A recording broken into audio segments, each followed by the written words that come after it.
আমি তো যাচ্ছি, আমার ব্যথা দিয়েন না। এই ষড়যন্ত্রের জন্য বহু মার্ডার করবে মইদুল।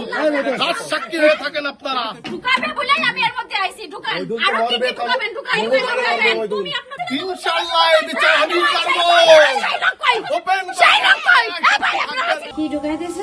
ওই যে কি ফেন্সির বদলে যে একটা নতুন কি বের হয়েছে চিনিও না, আল্লাহর কসম। আমার এত জীবনও মনে কথা না। কি করে পারলেন আপনারা এরকম কাজ করতে? কি করে পারলেন বলেন না? তা আপনারা কি কোন শত্রুতি করলেন বলেন? আপনারা এগুলো কি করে পারলেন? আল্লাহর ভয় নেই?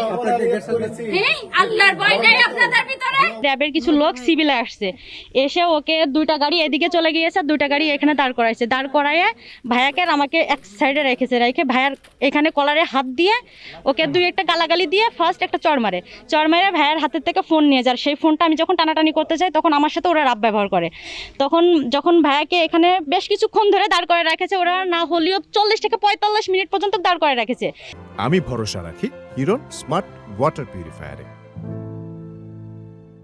দেখে ওরা চেক করছে, যখন চেক করে ওর কাছে কিছু পায়নি, যখন ওদের কিছু লোক আসলো, র্যাবের অফিসাররা যখন আসলো, এসে যখন ওই ফ্যাক্টরিতে গেল, তখন যাওয়ার সাথে সাথে কি করে এই জিনিসগুলো পায়। আমার ভাইয়েরা যখন কারখানার ভিতরে নিয়ে যাচ্ছে তখন আমাদের কারোরই ওখানে যাইতে দিই নাই। এর ভিতরে কারখানা চেক করে আসছে কিন্তু কোনো কিছু পাই নাই। এত বড় একটা প্রজেক্টের ভিতরে কি করে ওই বোতল থাকে? যার কারখানা সে কখনো প্রজেক্টের ভিতরে এগুলো রাখবে? বলেন আপনারা, কেউ রাখবে? হ্যাঁ, আর ঢুকার আগে ক্যামেরা ছিঁড়ছে কেন? ক্যামেরা ছিড়বে? ওই ক্যামেরা ছিঁড়ার পরে আবার ওইটা আসার পরে ওই জিনিসগুলো তারা ঢুকাইছে সবাইরে সরাই দিয়ে, তারা নিজেরা এইগুলো ঢুকাইছে। এগুলো যে কেউ অন্য লোক শত্রুতা করে বা এরকম কোনো কিছু না, ওনারাই করছে সবকিছু।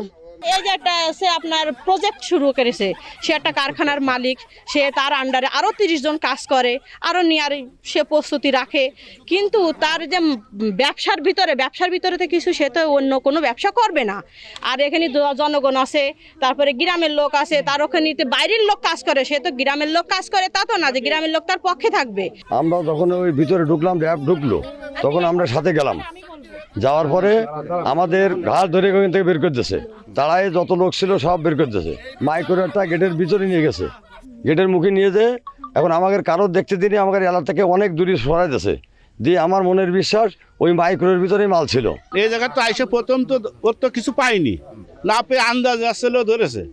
ধরার পরে মনে করেন যে ওর কাছে যদি কোনো কিছু পাইতো তাহলে মনে করেন পাইছে সে আমাদের ব্যবসায়ী কি যায় ব্যবসায়ী কোনো কিছু না, তাহলে তো সে আন্দাজ তার ধরে কেন আসলে নিয়ে যাবে। যখন এই র্যাব ঢোকার পরে আমাকে একদম বলছে যে তোমার এই সিসি ক্যামেরার মেন জায়গাটা কোথায়?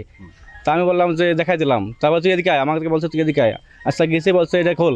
হ্যাঁ, তা আমি বলছি আমি উঠতে পারি না। বলছে সেই তেলের ড্রাম আছে, ড্রামটা বলছে এটা ধর। উনি নিজেরাই ওই ড্রামের উপরে উঠে দাঁড়ায় সিসি ক্যামেরা তারটা প্লাগটা খুলতে চাচ্ছে, কিন্তু খুলতে পারছে না। এক পর্যায়ে ওরা টেনে ছিঁড়ে ফেলছে, ছিঁড়ে তারপরে আসতে অবশ্যই ঢোকে।